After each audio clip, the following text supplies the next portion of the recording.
Okay, go ahead, Eva Parker from Vanderbilt. Thank you.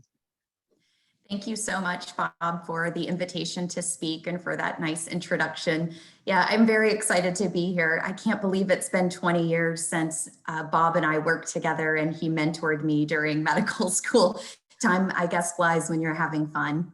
So thank you so much. I'm excited to be talking about one of my big passions, climate change and dermatology, and I have no relevant financial disclosures.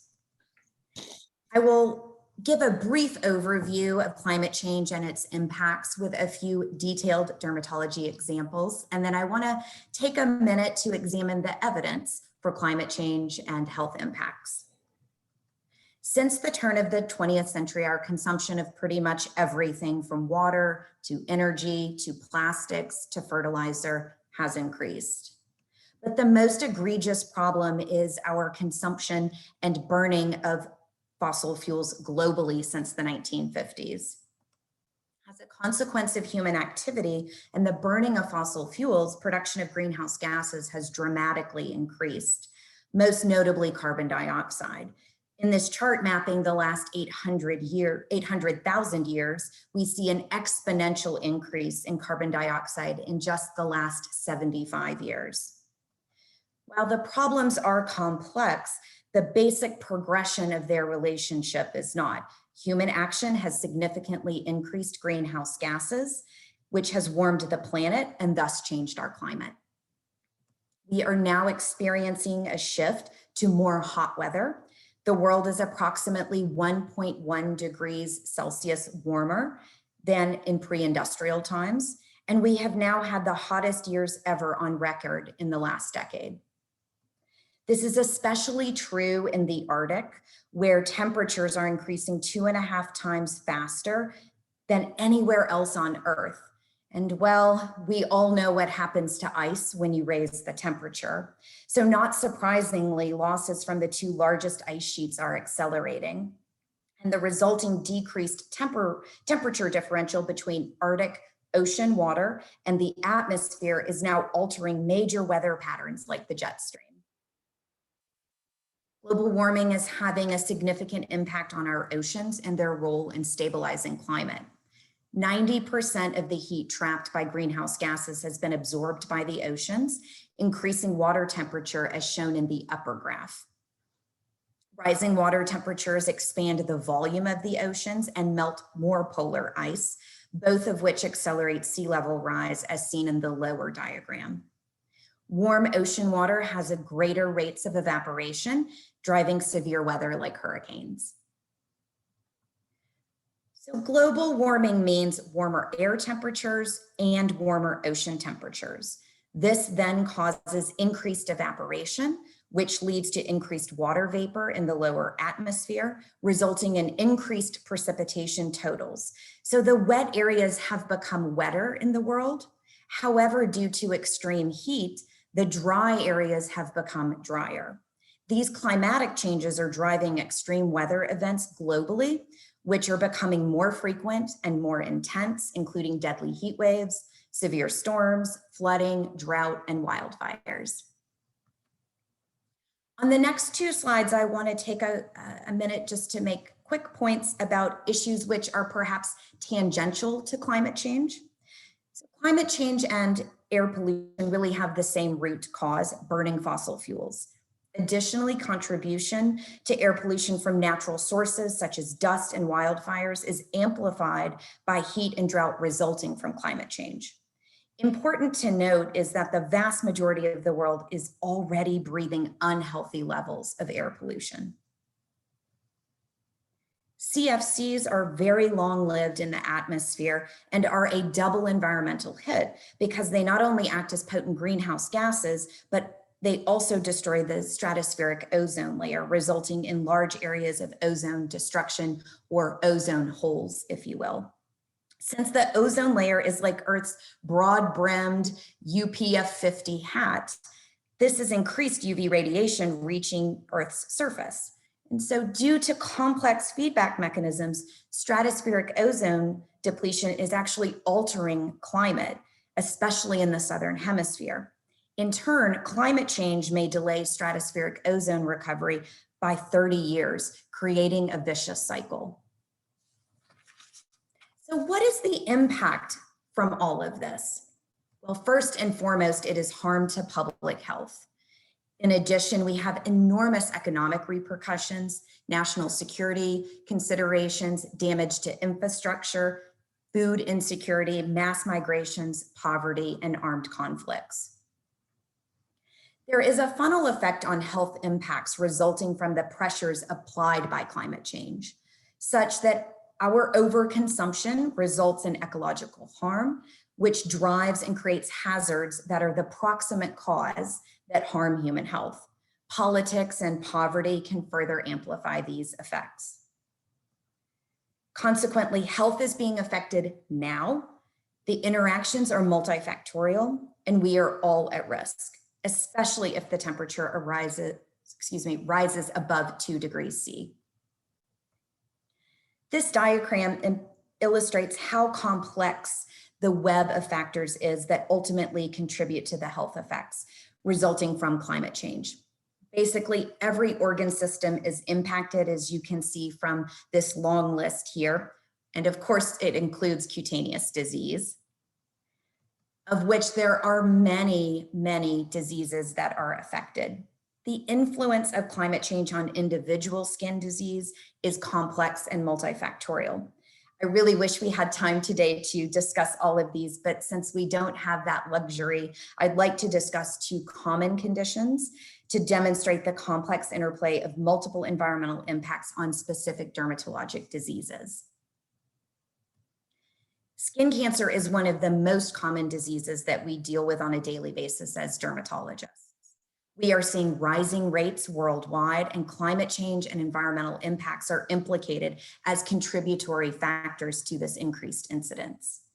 Despite current restrictions on CFCs, ongoing depletion of stratospheric ozone continues to cause increased UV radiation at Earth's surface. The diagram here shows that skin cancer rates due to UV radiation are expected to continue to rise for decades to come.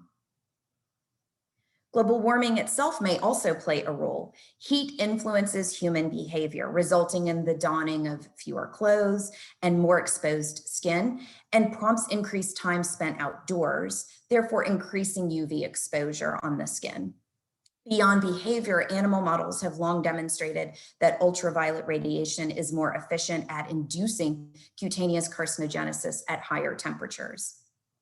With the ability to penetrate the epidermis and pass transdermally by way of follicular and eccrine structures, components of air pollution are linked with cutaneous carcinogenesis via induction of reactive oxygen species and stimulation of the aryl hydratase receptor, triggering DNA damage and melanogenesis.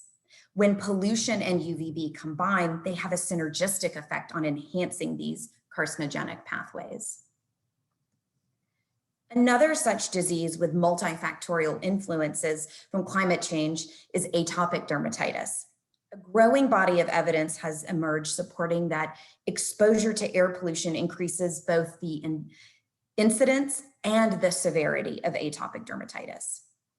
Pollution generated by the burning of fossil fuels, car exhaust, and wildfires contributes numerous noxious pollutants.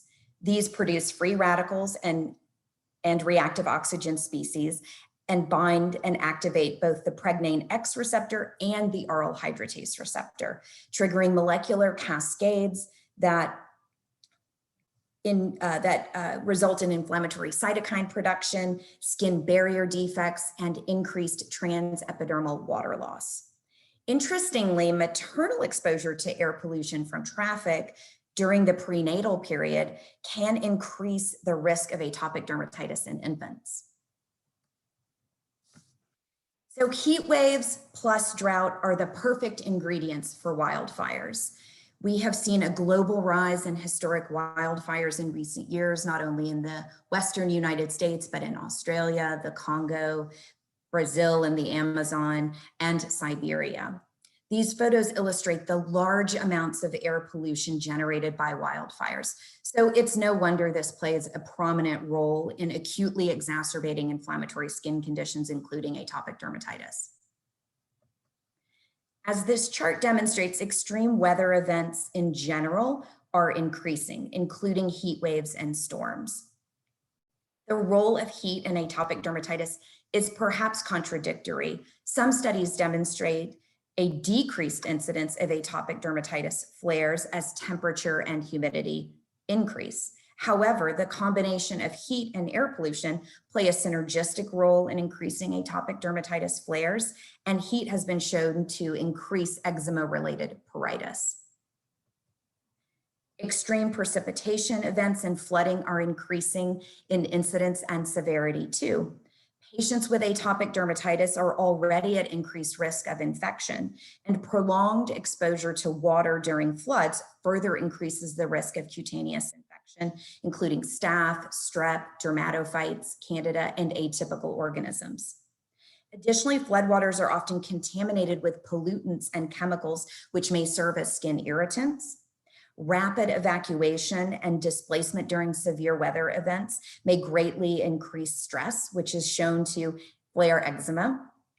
During these times, medications may be inaccessible or lost, and access to healthcare services can be limited, further exacerbating flares.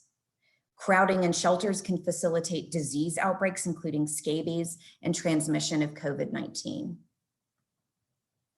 Aeroallergens play an important role in atopic diseases.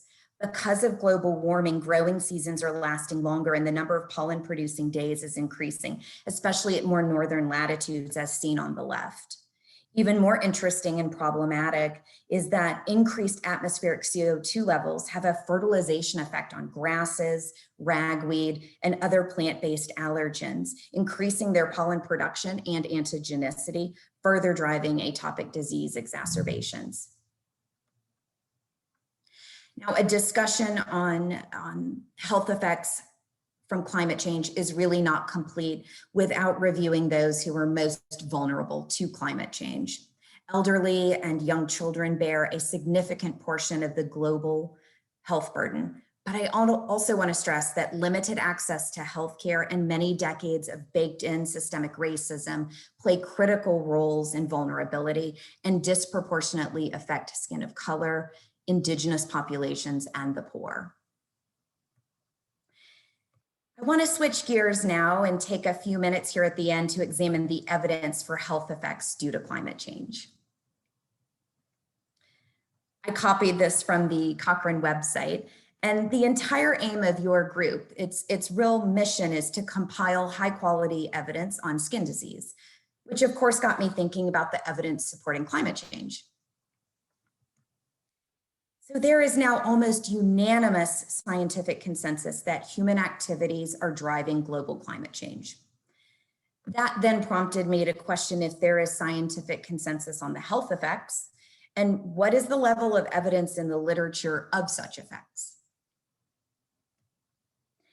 According to international intergovernmental agencies, the answer is yes. There is consensus on the harm to human health caused by climate change. Specifically, the UN's Intergovernmental Panel on Climate Change and the Paris Climate Accord both call for a drastic reduction in global greenhouse gases if we hope to limit warming to 1.5 degrees Celsius. These reductions in emissions are necessary to prevent the worst impacts of climate change and mitigate effects to human health. The UN, the World Health Organization, the Lancet Countdown, the CDC, and numerous others all agree that the health impacts from warming beyond this target will be devastating. The second question I asked myself was, what is the level of evidence for such harm in the literature? To begin to answer that question, I decided to do some quick and dirty lit searches. This wasn't meant to be a deep dive or a rigorous examination of the literature, but rather just a snapshot to see where we are. And so, not surprisingly, there are over 12,000 results in PubMed and about 180 systematic reviews with a handful of meta-analyses, clinical trials, and randomized control trials. With respect to the randomized control trials, unfortunately, most of them weren't relevant to climate change. So when I went through them individually, that number went down substantially. And just overall, the sheer volume of articles on this topic has dramatically increased in recent history. When I looked more specifically at climate change in dermatology, I was disappointed. There are far fewer results and very limited numbers of randomized controlled trials, meta-analyses, and systematic reviews. I thought this would be a great group with whom to start a conversation about how further work is needed to more fully understand the impact of climate change on dermatologic conditions. It's important for dermatologists to step up to identify the information gaps, set research priorities, and foster impactful research in this area. So Professor Thomas's talk before mine was amazing and 100% applicable here. His talk really was so much more eloquent than my internal dialogue on this has been, but I was spitballing and trying to put this together in my mind. What I realized is, in my own thinking about this, there are some limitations. Many of the questions are epidemiologic and require assessing the relationship of an exposure with a disease or an outcome. Establishing harm is best suited to studies that provide lower levels of evidence, such as observational and animal studies. Because almost all of us are exposed in some way to the effects of climate change, I was thinking about how to best identify non-exposed groups in cohort studies, and that identifying an individual, quantifying an individual's exposure to climate change variables could actually be rather challenging. In designing studies, we also have to consider acute health effects as well as long-term effects, which may have a lengthy latency period. These are multifactorial problems as well, with complex interactions involving multiple environmental impacts that vary based on socioeconomics and physical geography. There is also inherent uncertainty in modeling the future of climate change, as it depends on our current mitigation efforts now. Despite these limitations, though, I do think there is tremendous opportunity to design meaningful studies on the dermatologic effects of climate change, as well as the benefits of climate change interventions. Work already done on air pollution and atopic dermatitis is a great example. In thinking about this, I realize literally no one thinks that smoking is good for their health because science has demonstrated otherwise. So in my mind, that's the yardstick. So I think the goal is to develop good observational studies that clearly define the cutaneous harm caused by climate change. Then leverage technology to create innovative solutions and interventions, and design high-quality randomized trials that look at the validity of those interventions for mitigating climate change-related dermatologic disease. In closing, I want to highlight the complexity of interactions and repercussions between human activity, climate change, and impacts on health. It's all connected and it's all interwoven. Consequently, human consumption of resources and burning of fossil fuels has led to a dangerous degree of climate change that is now becoming self-sustaining due to its own feedback mechanisms that further amplify global warming and accelerate environmental impacts. Because the human population has doubled in the last 50 years, the critical pressures of climate change act as force multipliers, increasingly magnifying the impact of those pressures. We are at a crucial crossroads. Our next move will be enormously consequential, leading many to consider climate change to be the existential crisis of this century.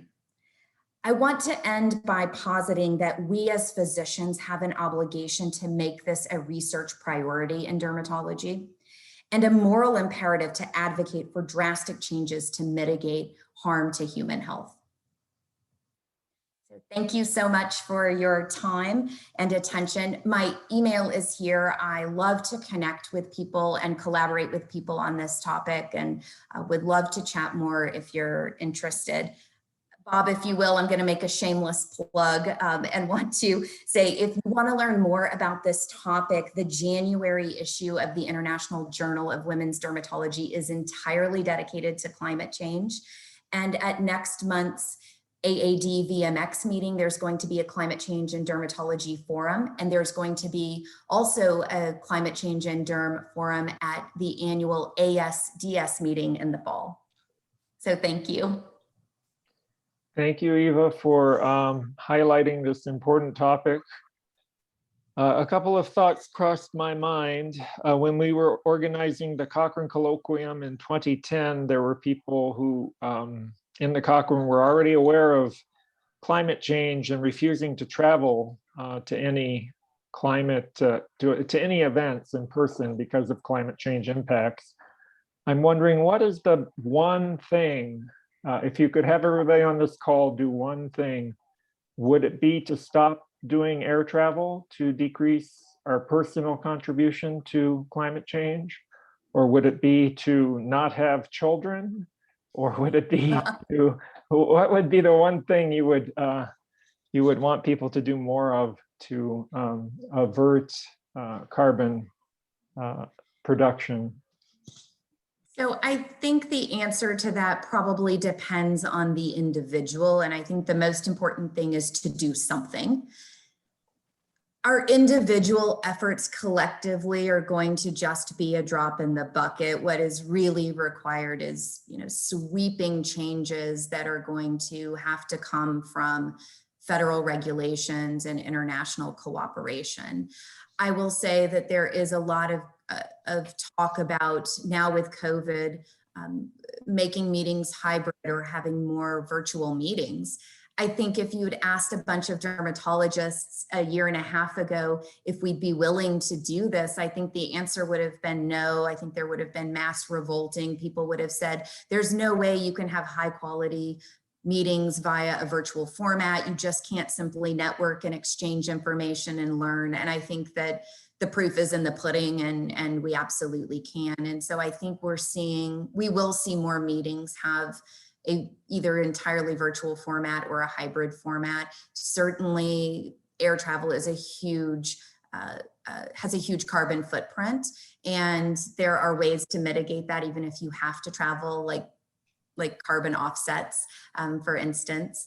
And then I would say that there's also a number of things you can do in your home and in your personal life, as well as in your office, that are very sustainable and save energy.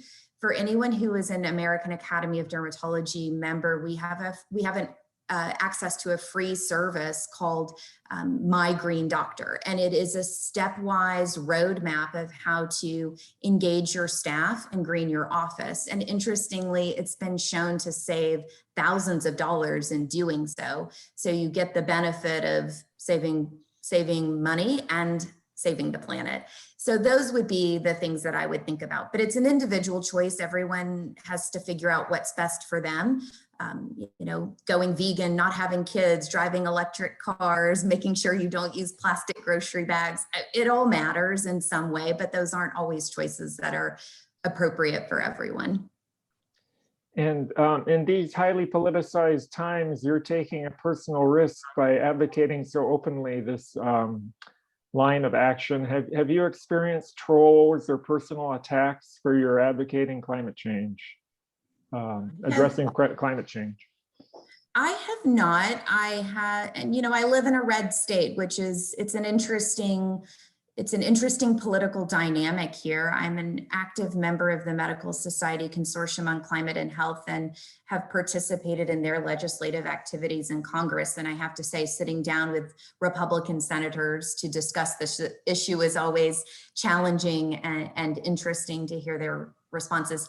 I've been fortunate. No one has, attacked me personally. I'm also not really on social media, so perhaps that helps to protect me some. I know Misha Rosenbach is speaking tomorrow, and he and I have worked together for several years on these issues. And I know he has experienced attack from even dermatology colleagues on this topic. So it does exist. And again, it's a lot like the mask issue that Professor Thomas was talking about. It's mind-boggling to me that science has become politicized. And I do hope that I think that's part of our charge, is to increase the awareness and the evidence better scientific studies, more studies that show the relationship, because I think as the science supports this, it will become irrefutable. Patricia Hain, our co-director of Cochrane, Colorado, puts in the chat that Cochrane has a climate health work group, and it would be great to for all of us to work with them. Patricia, did you want to come on the line and ask Dr. Parker a question or highlight that more? Yes, thank you so much, Dr. Parker. That was such a great presentation and so needed. And I truly think that we need to do more of talks like that, and more education and more research, and make that part of all the agendas in a way that it will be accepted, adopted, and hopefully move on. I also think that it's important for us to think about the strategies, how to include our representatives, and maybe when we have those talks or have some initiatives that it is to educate and to expand the knowledge, maybe to invite reporters, invite our state representatives, and start to be more integrated with the key areas and representatives that can help in moving to the right direction. In terms of our Cochrane Climate Health work group, it's a new group, but they have been doing already such a great job in accumulating and evaluating the evidence. And the idea it is to also bring that strong and quality evidence into their eyes that could be used and could be integrated into other areas. So I'm sure they will love to work with you, or to have you as a member, or even to hear your insights as well. So thank you so much. I'm very excited about that. Thank you. I'm excited to learn that there's already work within Cochrane on this, and I would love to join. Thank you. And I'm going to reach out to my green doctor to come and evaluate my medical practice at our VA hospital here in Denver, and reach out to my VA colleagues across the nation to do the same, Eva. So thank you for bringing that to our attention. Wonderful. Thank you. I'm going to stop the recording now.